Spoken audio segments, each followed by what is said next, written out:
Thanks, guys. Now I'm here with South Bend President Joe Hart. Joe Hart, how are you feeling today? Doing very well. It's just another great day at the ballpark.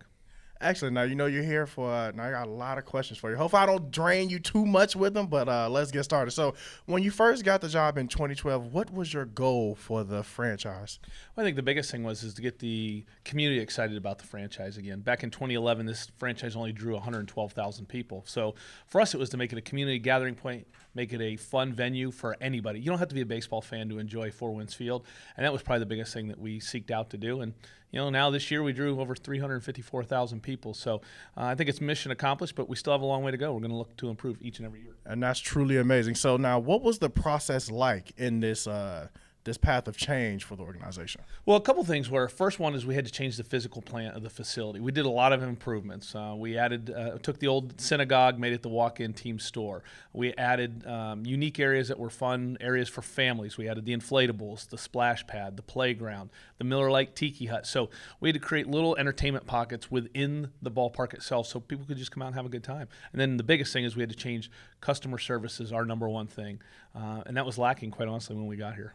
Now, with all those things going around, all these changes, I know it had to be stressful. So, what was that like for you, being being the president and trying to upcome this organization? I tell you what, that first year here, I got here in late January, so we were less than 90 days until opening day, and to be honest with you, it flew by. I mean, it's one of those things. To be quite frank, is I really don't remember much of that first year because I felt like I lived here at the ballpark. But after that first year, seeing people come back out, and that first year we went up to 189,000, so we saw the growth, we saw the excitement come back in the community, so it was very rewarding. Now it's being a Cubs affiliate, it's extremely rewarding, and probably the most rewarding experience I've had in my career. Now, South Bend has been looked at as like a football field. Now, the attendance for the crowd has been huge, and I know the owner, I believe his name was Berlin, last name Berlin. He put his own $8 million up. So, what does that mean? What did that mean for you guys, like moving forward? Well, I think the biggest thing is that let the community know that you have an owner that is truly invested in this community. It's not very frequent you see an owner come in and put $8 million of their own money into a city-owned facility. We don't own this stadium. It's actually owned by the city of South Bend and Parks and Rec. So a lot of times you don't see people put their own money into it, and I think that immediately showed the community, hey, we have an owner now that loves this team, loves South Bend, and I think that really helped let people realize, hey, this team's going to be here for a long time. Now, with the previous champions, the Chicago Cubs, what did that mean for this organization? Oh, it was huge. I mean, immediately for us, it helped to sell more season tickets. Probably the biggest impact was from a merchandise standpoint. I mean, we were selling merchandise like crazy over the holiday season. It was unbelievable. But for us, it gave us a little bit of pride to be able to say we're a part of the organization. They hadn't won a World Series in 108 years, and say that we maybe played a little part of that was pretty exciting and something special for this community because probably 75-80% of people in the South Bend area are Chicago Cubs fans. Now, with the Chicago Cubs winning that World Series championship, did that encourage you guys to go through the renovations that you guys are going through right now? Yeah, absolutely. A lot of that stuff is, for us and our owner, we believe that we need to make changes each and every year. We need to continue to get better. Obviously, with the World Series, that brought more people to the ballpark, which gave us the ability to invest more money right back into this facility. I've been here 6 years now. Every single year we've made changes to this ballpark. We're doing it again this offseason. Obviously, we got the new development with the apartments that are going to be taking place. So, yeah, we're always trying to reinvent ourselves each and every year, and that's Andrew's commitment to this community. All right, now this is going to be an interesting one. Now, on a scale of 1 to 10, how would you rate the progress of you guys so far? Oh, for me, I'm happy, but with us, we're never satisfied. I would say right now we're probably an 8. There's always room for growth. I mean, I think that's our biggest challenge each and every year. I want to get to the point where we're drawing 400,000 people. So we've got a little bit of ways to go for that. But honestly, for us, I think we're an 8. But we're going to continue to work hard. We're always going to be shooting for that 10. So now, speaking on that, what is your plans for this organization for the near and distant future? Well, I think the biggest thing is obviously the new development. We're going to have a unique space with that on building number 2 that overlooks the field. There's going to be rooftop seating like they have outside of Wrigley that'll hold close to 400 people. So that immediately is going to kind of give us that new wow factor for this upcoming year. We're going to move the fun zone to the other side of the team store. So we got some work there. But I think the biggest thing for us is internally, how do we get better on customer service? How do we continue to make the experience better each and every day? And it has. It's gotten a lot better over the years. But again, we're always looking for the best employees we can get out here, and that's always our number one mission. Now, what is the most important thing to you as president? I think for me is having our organization that's be a part of the community. I mean, earlier last week, we did we helped raise money for Hurricane Harvey folks. We raised close to $10,000. So for us, I think it's just being a good community partner, whether it's in our community or helping out in other places that need the help.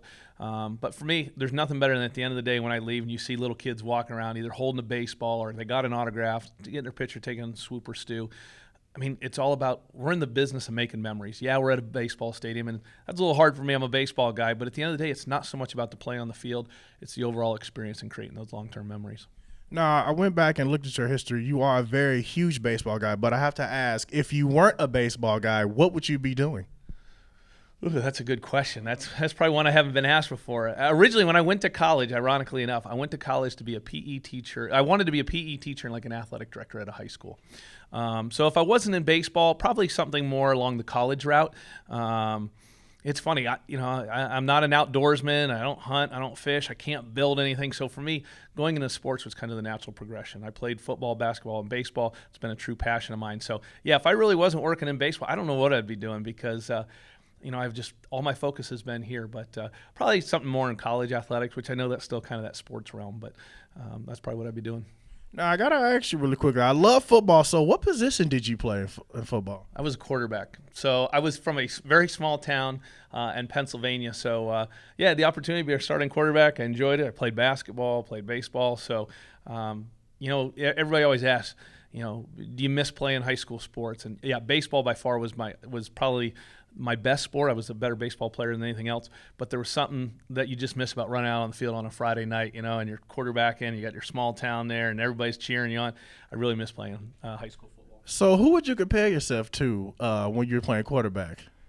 Well, my number was number 16 because I love Joe Montana.